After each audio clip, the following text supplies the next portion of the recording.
कि भैया का मरना सुनते ही अब भाई का लोह उबल पड़ा और ये सोच समझ हेड़ा कश्यप तब करने घर से निकल पड़ा। सोचा भैया को नारायण ने मारा है, अगर संसार में किसी इंसान पर मुझे विजय प्राप्त करनी होती मैं उससे धावा बोलता उसको हरा देता, लेकिन नारायण पे विजय मैं ऐसे नहीं पा सकता हूँ। संसार के जीवों पर जय पाना ये तो केवल तो समस्या है, लेकिन उन हरि पर जय पाना केवल हथियार तपस्या है। बोले हथियार केवल तपस्या, तपस्या के बल पे मैं विजय पा सकता हूँ। अब भैया जिसको मर जाए महाराज, अगर किसी के भाई को कोई मार दे तो महाराज भैया का बदला भी ना ले पाए तो उसे भाई को भी धिक्कार। आज उसने क्या किया है, लेकिन आजकल महाराज भाई को बदला कौन ले। हाँ, एक कहावत कही जाती है इस जमाने में कलेजा हिला देते हैं लोग। अरे इस जमाने में कलेजा हिला देते हैं लोग और सगे भाई को हंसकर जहर पिला देते हैं लोग, जरा से पैसों के लिए जमीन के लिए। हिरण्य कश्यप चला है, जंगल की ओर चला है तपस्या करने के लिए, लेकिन रास्ते में भगवान बृहस्पति देव जी मिले। आज एक वृक्ष की डाल पे बैठ करके तोते का रूप धारण करके और नारायण नारायण करने लगे, रटने लगे। और हिरण्य कश्यप तपस्या करने के लिए जा रहा है और जैसे ही आवाज उसके एक कानों में पड़ी है तो सोचा भला बताओ, एक ये पक्षी और वो भी हमारे दुश्मन का नाम ले रहा है। और कहो अच्छे काम से जाते हो महाराज को दुश्मन को नाम अगर कोई ले दे सामने तो सामने अशगुन कहते भैया हमारे दुश्मन को नाम ले दो अशगुन भैया। उसने सोचा ये तो हमारे दुश्मन का नाम ले रहा है, आज बहुत बड़ा अशगुन हो गया है। आज वापस लौट आया घर के लिए और हिरण्य कश्यप की रानी थी जिसका नाम था कयादू।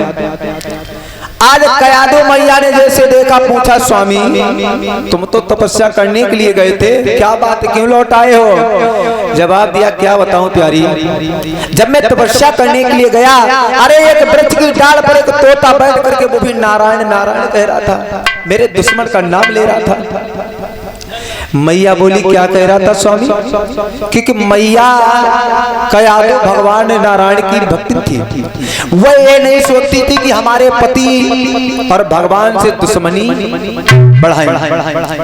तो कहती है स्वामी ये तोता क्या कह रहा था, तो हिरण्य कश्यप बोला वो नारायण नारायण कह रहा था, लेकिन एक बात है ये बार बार मेरे दुश्मन का नाम मेरे मुख से मत बना। थोड़ी देर घूमी फिर आए गई महाराज स्वामी मैं तो भूल गई, अरे वो तोता क्या कह रहा था। बोला अरे मैं अभी बताया था वो तोता नारायण नारायण कह रहा था। महाराज फिर 2-4 घंटा में घूमे के आए, फिर पूछते धीरे धीरे धीरे धीरे आज मैया कयादू ने रात भर में 108 बार हिरण्य कश्यप के मुख से जो है भगवान का नाम लिपा दिया है।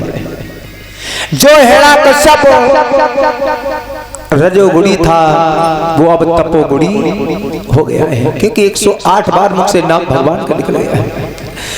आज जंगल की ओर दूसरे दिन पहुंचा है और जंगल में जाकर सबसे पहले तपस्या महाराज की करी मालूम है भोले बाबा, क्योंकि अगर जा संसार में काऊ देवता को जल्दी प्रसन्न करबे हो महाराज, जल्दी खुश करबे हो तो सबसे जल्दी कौन खुश हो जाता है, हमारे भोले बाबा, क्योंकि भोले हैं, बड़े भोले हैं। जरा सी तपस्या करो माला माल कर देते हैं। लेकिन दूसरा नाम है महाराज भाले, भोले भाले भाले, और जरा सी कम गलती हो जाए महाराज ना तो विनाश कर।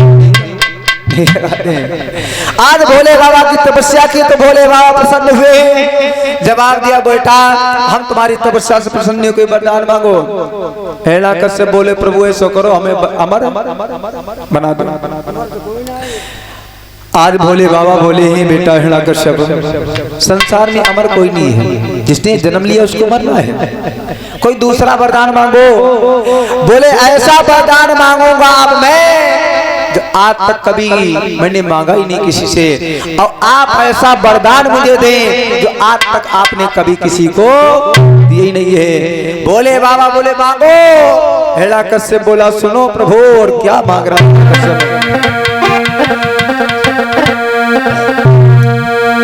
कुछ अधिक नहीं इतना दे दो, नीचे न मरो यो पर न मरो।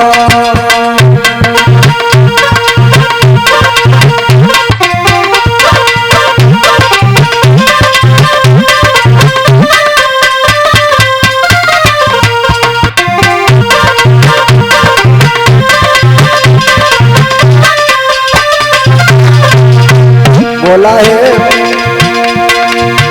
कुछ अधिक नहीं इतना दे दो, नीचे न मरो यो पर न मरो। निशा में न मरो, दिन में न मरो, घर में न मरो, बाहर न मरो।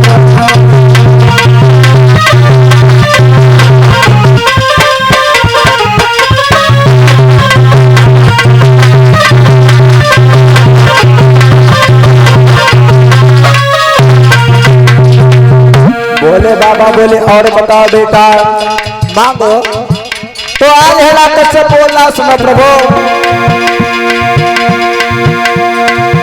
नर से न मरो, पशु से न मरो, प्यार में कोई हथियार नहीं, दुनिया में भोग भोगी देखो, रहे जाए कोई बिहार नहीं।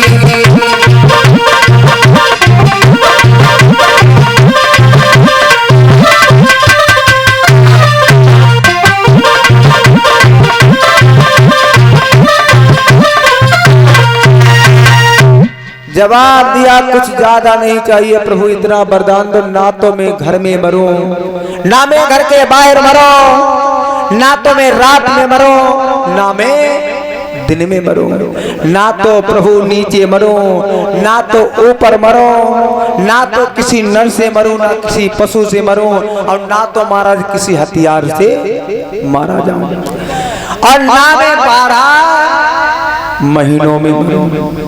हर तरीके से मांग लिया है। बोले बाबा ने बिना सोचे विचारे कह दिया तथास्तु, ऐसा ही होगा।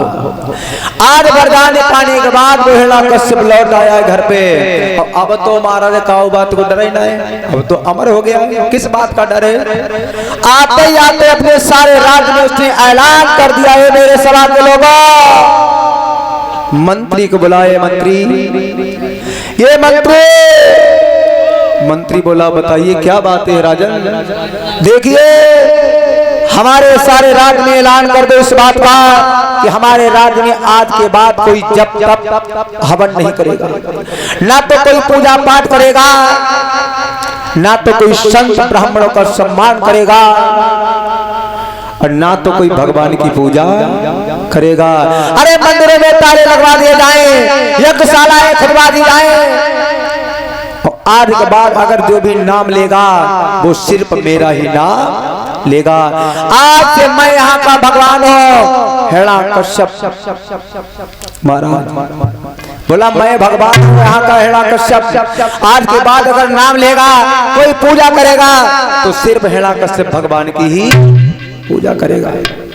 जिस समय सारे राज्य में ऐलान कराया है, भगवान के भक्तों पर आज तो संकट आया है। मेरे भक्तों, हिरण्यकश्यप ने सारे राज्य में ऐलान किया है। उसके बाद इसने जो देवताओं की राजधानी जिसका नाम है अमरावती, अमरावती पर आक्रमण कर दिया है। अब वहां से सभी देवताओं को मार करके भगा दिया है। सब देवता हिरण्यकश्यप के डर के मारे कहीं तो गुफा में छुप गए, कहीं जंगल झाड़ियों में जाकर छुप छुप के रहने लगे। और महाराज एक बात और बताते चलते हैं, जो ये हिरण्यकश्यप का रहने वाला कहाँ का था? ये हमारे डिस्ट्रिक्ट हरदोई का ही रहने वाला था, जिसका नाम हरदोई है महाराज। इसको पहले हरि द्रोही कहा जाता था, क्योंकि यहाँ हरि माने भगवान और द्रोही माने बैरी यानी दुश्मन। यहाँ भगवान का भी दुश्मन रहता था, इसलिए इसका नाम था हरि द्रोही। इसका राज्य झांसी से लेकर के और इधर महाराज बहराइच तक था। मेरे भक्तों, जिस समय ऐलान कराया है और एक दिन हिरण्यकश्यप किसी काम से भैया अपने राज्य से बाहर के लिए गया, किसी काम से चला गया और एक खबर देवताओं के राजा देवराज इंद्र को मिली है कि हिरण्यकश्यप अपने राज्य में इस समय नहीं है। आज देवराज इंद्र ने हिरण्यकश्यप के राज्य पर आक्रमण कर दिया भक्तों, और आक्रमण कर दिया और बाकी सभी स्त्रियां जो थी उनको बंदी बना लिया। अब बंदी बना करके लेकर के चला है देवराज इंद्र, और जिस समय अपने वज्र के द्वारा उन स्त्रियों को मारना चाहा दादा, तो उसी समय देवलोक से ब्रह्मा पुत्र नारद मुनि आ पहुंचे। और जिस समय नारद जी आए हैं और नारद जी ने एक बात कही है, अरे देवराज इंद्र ये तुम क्या कर रहे हो? कि उसी समय नारद बोले सुरपति क्या करते हो? अमर दाना पाना धरते हो और फिर अबलाओं से डरते हो।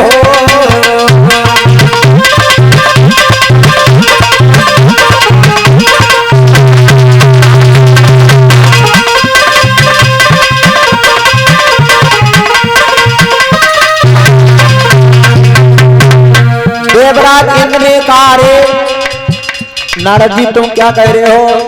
बाबा नारद बोले तुम्हें शर्म नहीं आती है? मर्द होकर के इंद्रियों पर वज्र छोड़ने जा रहे हो, तुम कैसे मर्द हो? देवताओं के राजा हो। देवराज इंद्र बोले मुनिवर, अरे राक्षसों की पत्नियां हैं, अगर इनके गर्भों से संतानें अगर प्रकट हो गई तो राक्षसों की संख्या बढ़ जाएगी, इसलिए मैं इनको मार दे रहा हूं, तो राक्षसों का वंश खत्म हो जाएगा।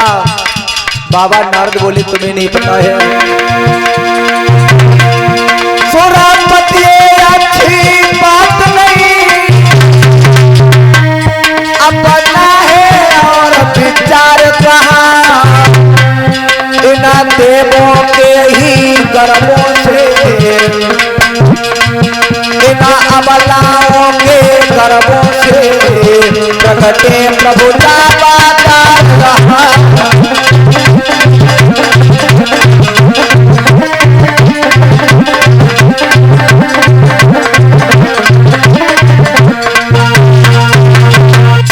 जवाब दिया है, अरे इनके गर्भों से राक्षस नहीं बल्कि भगवान के भक्त आएंगे। बोले ऐसा कैसे हो सकता है? मैं सबको छोड़ दूंगा लेकिन हिरण्यकश्यप की रानी कयादू को नहीं छोड़ूंगा, इसको तो मारो। बाबा नारद बोले नहीं देवराज इंद्र, अरे इसकी गर्भ से जो बालक पैदा होगा वो भगवान का भक्त आएगा और देवताओं के मान को बढ़ाएगा, राक्षसों के मान को नीचे गिराएगा। उसी समय देवराज इंद्र ने सभी स्त्रियों को छोड़ दिया भक्तों। बाबा नारद जो है मैया कयादू को अपने आश्रम बद्रिका आश्रम पर लेकर के गए हैं। कुछ दिन मैया कयादू बाबा नारद के आश्रम पे रही है। बाबा नारद भगवान का गुणगान करते हैं, भजन करते हैं, तो उसका असर, उसका प्रभाव मैया कयादू के गर्भ में पलने वाले बच्चे पर भी गया है महाराज। क्यों? अभिमन्यु ने चक्रव्यूह की महाराज रचना भेदना गर्भ में ही तो सीखा था, वैसे ही बालक पर प्रभाव किया है। जब हिरण्यकश्यप आया है तो मैया को आज कयादू को वहां नारद के आश्रम से अपने घर पे लेके गया है। धीरे धीरे समय भक्तों व्यतीत हुआ दादा, और समय व्यतीत होने के बाद आज मैया कयादू के गर्भ से एक बालक ने जन्म लिया है। जब जन्म लिया है तो ज्योतिषियों को बुला करके आज हिरण्यकश्यप ने उस बालक का नामकरण कराया है। जब नामकरण कराया है तो ज्योतिषियों ने उसका नाम रखा है प्रहलाद। जब ये प्रहलाद धीरे धीरे सियाने हुए, धीरे धीरे बड़े हुए हैं, तो आज एक दिन हिरण्यकश्यप ने क्या किया है भैया,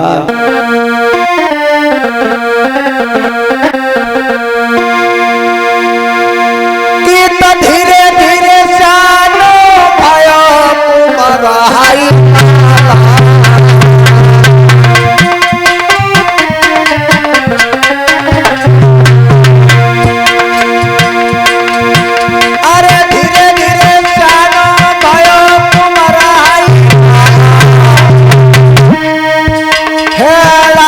सपने बड़े प्यारा भाई नाला,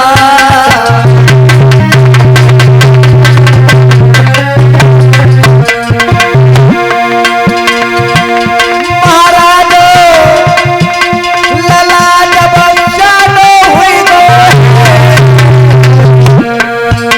परिचित महाराज संडा मरत थे गुरु, अरे संडा मरत थे गुरु, लाल तब उनको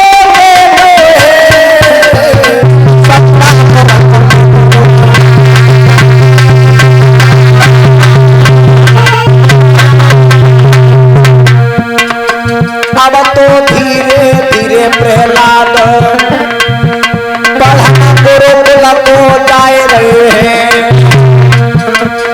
अब तो धीरे धीरे लला बढ़ना गुरुकुल को जाए।